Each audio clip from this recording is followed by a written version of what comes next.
and college chapters around the country. And the exciting thing is it would provide money for peace.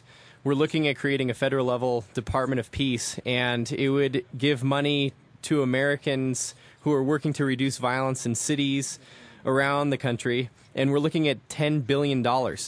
Right now, a lot of those programs are struggling to make ends meet, and many of those programs are working, though.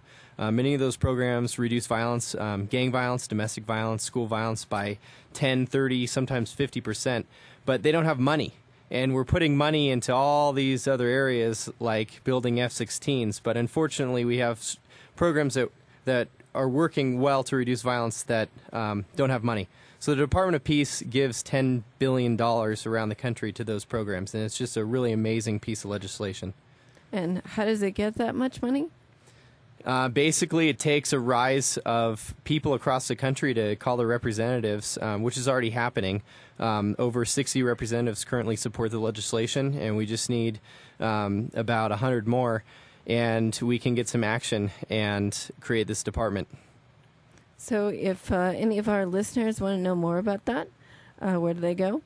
They can go to the Student Peace Alliance, Google that, or go to thepeacealliance.org. Again, that's thepeacealliance.org.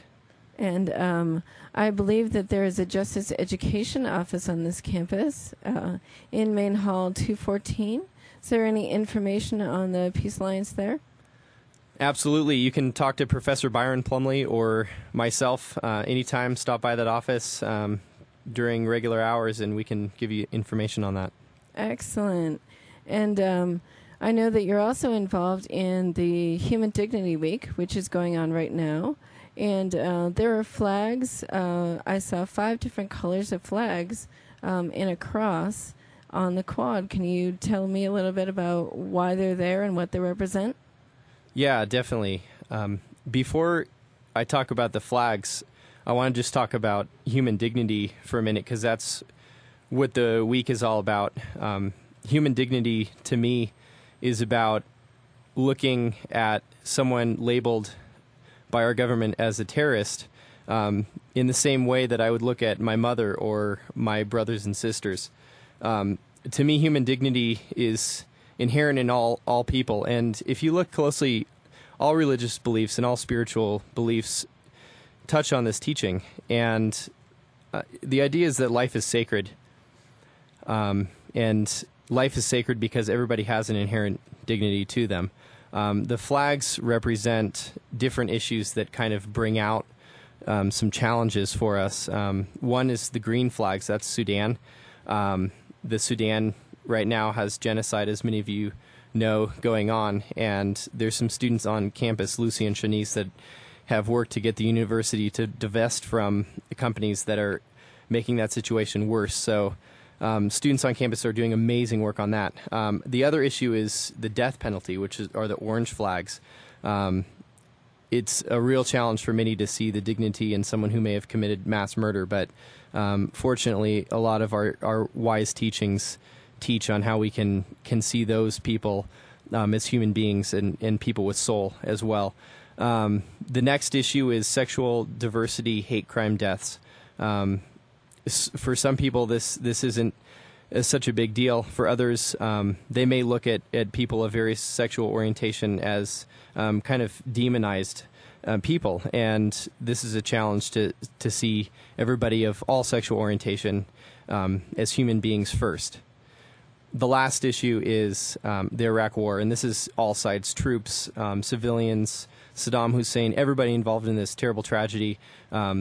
We like to see all those people as having soul and spirit within them, and that's human dignity. That sounds awesome. Where did this idea come from? Well, Elle, it came from you. No, we were talking. This isn't to toot my own horn. I mean, what we did on this campus last year was just about the Iraq War, and this is a much greater idea. Yeah, I don't know where it came from. We were just talking and talking about it, and I wanted to make it broader, which in some ways is good, in some ways is bad. But one day we just decided that dignity was what we'd focus on, and to see life issues through the lens of dignity was important, because everybody can relate to that. Great. And I'm curious, Stefan, you had talked a little bit about your own education in theology. Mm-hmm. And is that from a Catholic standpoint, or where did you get that degree, and how does faith influence you? Faith is a massive part of my existence. I grew up non-denominational and continue to be so, but have studied with many people of many different denominations. I find only value in it.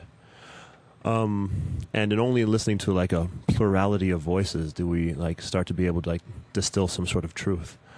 And it's not like there's one single truth, but it's just about in the relationship. And if we start to relate with each other honestly, then we'll start finding those very tenets that that link all of these great traditions. But I think a lot of the times, not just religiously, but politically, even socially, we are caught up in these stratifying ourselves and dividing ourselves and not reflecting so much on what it is those dividing walls are. We just sit in those definitions, and it has us not trusting our neighbors, not knowing our neighbors, not trusting people in other subcultures, and much less religions. And so any of these conflicts that we see going on, it's just people not willing to know themselves and then ultimately not willing to know each other. Right. So faith obviously is a big part of our campus here. We're a Jesuit institution, and we have a lot of folks that are, I would say, maybe are a little bit challenged by a broader definition of human dignity than what the Pope might be talking about. Mm-hmm. And what do you see as the biggest roadblock to getting people who come from a faith tradition, but they don't see it in such a broad perspective? How do you feel like they can maybe have their minds opened a little bit and be more receptive to other denominations? A lot of times it's taken me a while to get to any kind of satisfying point to this question. And I've been studying a lot with the pastor at Capitol Heights Presbyterian, Mark. And one of the best things that he advises is like going inward in the first place, like being honest with the fact that anything you're coming with is an interpretation. And a lot of times when people are wanting to get into these conversations, it's a debate they're looking for. It's not a conversation. And when you're getting into that debate, you're just trying to assert your opinion over the other person without listening or trying to come to a commonality. So like the first step is honestly just like coming to terms that you may not be right, or that being right is nowhere in the equation. It's about trying to set up like an honest conversation where you can communicate. Because the minute we start getting defensive, our screens go up and we're not listening. So a lot of times the people who are sitting out there with their hands open don't realize that they're making fists with these little hidden accusations that automatically put somebody on the defensive. So I'd say like the first thing that you try to do, if you're really trying to reach somebody, is be honest with where you're coming from. And I think folks will react to you in a better way. They'll have a better chance of being open if you're open. That's really good advice. And I was in New Orleans for 6 weeks, and I met up with the Regis group that did their spring break service trip down there, and had some conversations with some of the folks who were starting to feel, after doing a week of service mm-hmm. and maybe exploring some of those deeper issues, that school's a little too theoretical, mm-hmm. and they're concerned that they're going to lose that openness by spending 4 years and being indoctrinated into somebody else's interpretation. So as somebody with a theology degree, what do you say to a person who's thinking about maybe leaving school for more of an activist life? That's what I'm doing right now. I started taking classes at the elle School of Theology to get my master's in divinity, and that's still the path, but I realized I didn't want to end up becoming an Aramaic scholar. That's not the point. I wanted to be able to like talk to people, to reach folks and like try to enact some sort of change, but I knew where I was at my point in life. I just get caught up in the academia. So I pulled back. Doing stuff with the Flobots, doing things in education is really grounding me in a community so that when I go back to seminary, I'll have that as my basis. So I think personally, selfishly, I would say, like, yes, withdraw for a bit. Withdraw so you can experience the world, experience the people talk to the people that you're trying to help, talk to yourself,